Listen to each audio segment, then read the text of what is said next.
Saying this in advance, I hate wasting my time. I hate wasting your time with a segment on Aaron Rodgers, but the name just keeps coming up. It really, really needs to go right back down wherever it came from. Good morning to you. Good Thursday morning. I'm Dejan Kovacevic of DK Pittsburgh Sports. This is Daily Shot of Steelers. It comes your way bright and early every weekday. If you're into hockey and or baseball, I also offer daily shots of Penguins and Pirates, the other two teams in town that I cover. Rodgers is 41 years old. He wasn't any good this past season. He didn't even play the previous season.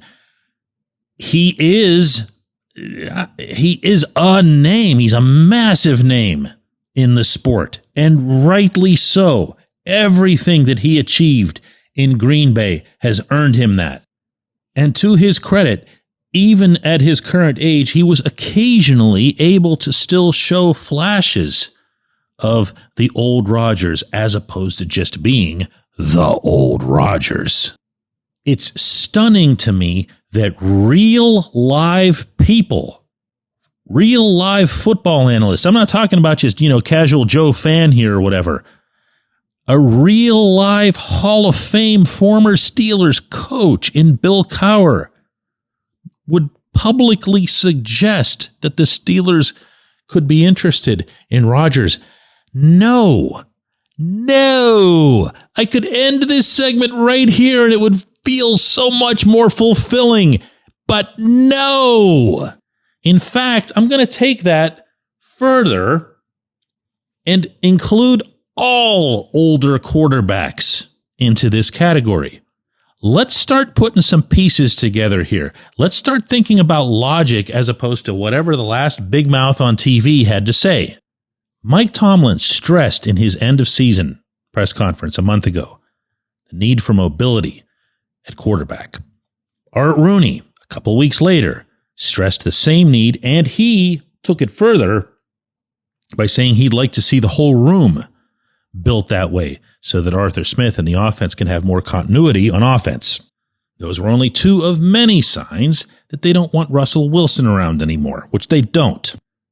Among the reasons they don't is because he's getting older. He's 36. He'll be 37 next season. He couldn't get out of harm's way, and yet at the same time wouldn't get rid of the football this past season, and that only got worse with each additional game he started. So these guys come out of that scenario, the big collapse, 5 games in a row, mauled at the end, saying these things, not just behind the scenes, not just, sources say, right there in front of everybody, saying these things. And someone still tries to strike up a conversation about Rodgers. Or for that matter, Russ. None of it makes any sense. None of it does. Now, if you want to play devil's advocate with this concept, you can say, all right, well, what if either of them, just to try to throw this out there, either Rodgers or Russ were to say, well, I'm perfectly content being a backup. I'll play whenever. They're not going to do that. They're not going to do that. You think Rodgers is going to be somebody's backup? I don't think Russ has that in him. I don't think, if we're picturing the way Charlie Batch backed up Ben Roethlisberger in Charlie's later years, Charlie was very much at home with the Steelers, and I mean that in every way. That's Homestead's own. But Charlie had also learned to adjust not only his style of play, whereas he was more of a runner, more of a mobile guy when he was younger with the Lions, and just gradually put himself into more of a pocket passer kind of role. But also Charlie adjusted his ego. Charlie was okay with being a backup by the end. That's not this. That's not this. Of all the silly things we can talk about this offseason, there's nothing sillier than the idea that the Steelers would go chasing some 40-year-old quarterback for what? For some immediate sense that they're on the cusp of greatness? That this is going to be the one move that puts them over the top? No. Listen, it's been how long since Ben retired? It's been how long that this team's been searching for a real fixture at the most important position. On the most recent Pro Football Focus ranking of free agent quarterbacks that are available, number 1 is Sam Darnold. I don't want that. And I don't think the Steelers want that either. The next time that name even comes up in any talk that I have with anybody, will be the first. I mean, good for Darnold that he resurrected his career and whatever else, but no thanks. Number 2 on that list is Justin Fields. Number 3 is Russ. Now, which of those makes the most sense? Which of those is already in-house? Which of those has already expressed multiple times that he'd love to stay and continues posting happy pictures of himself celebrating with his Pittsburgh teammates on his Instagram account? And which of those almost certainly will come at a rate that's way, way, way more affordable than any quarterback in the AFC North? Let's not overthink this. When we come back, J1Q. This segment of Daily Shot is brought to you by our good friends at Mike's Beer Bar. They're located on Federal Street, directly across from PNC Park. Mike has more than 500 beers on tap, including from more than 50 local breweries. Stop in and say hello. Tell Mike we sent you. Mike's Beer Bar.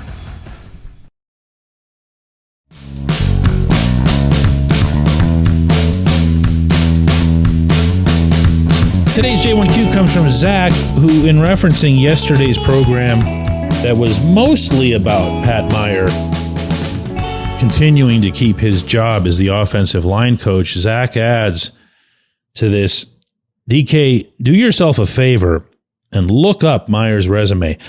I'll give you the highlights right here. He's had 2 Pro Bowl players, Isaac Seumalo, the other one being Marquise Pouncey. He's never coached a rushing offense into the top 10. He's been with the Chargers, the Panthers, a dumpster fire, and then the Steelers. So this is the guy we're putting all our faith into coaching our most important picks the past couple of years. Art Rooney is quickly approaching the Bob Nutting territory of cheapness. Zach, of course, referring to the Pirates' famously skinflint owner. I don't have an argument with any of that, Zach, including the thing about being cheap. If you have, as I said yesterday, anywhere, even in the most darkest, deepest corners of your brain, the idea that you can't let go of a coach because he's still got another year left on his contract and you're prioritizing those $300,000 or whatever it is ahead of the advancement of top draft picks, first rounders, Troy Fautanu, Broderick Jones, second rounder in Zach Frazier, fourth rounder in Mason McCormick, lots of money put into Seumalo and James Daniels, tons and tons and tons and tons of football capital going into this positional group, but you're going to quibble over $300,000. That's not even just being cheap. That's not having business sense. You're allowing a large and critical asset in your corporation to deteriorate because of an amount of money that is comparatively not at all substantial. I have nothing to say here other than to agree with you. Now, I'm also going to reiterate that I don't know specifically that Meyer is a good or a bad coach. I have heard stories in the past about other guys, and I'll always relay those types of things to you when I come across them, but I've never heard anything all that negative about Meyer. I've never heard that he's, this terrible instructor that the players don't listen to him, they tune him out, he doesn't know how to fix this or that. I've never heard anything like that, and I have about other positional coaches over the years. So I don't feel as sturdy jumping on some soapbox and yelling that he should be fired. I don't know that. I don't have enough for that. But I do know that, as you're pointing out there haven't been the results yet. And that's despite being given a whole lot of tools. I appreciate the question. I appreciate everybody listening to Daily Shot of Steelers. We're going to do another one of these tomorrow.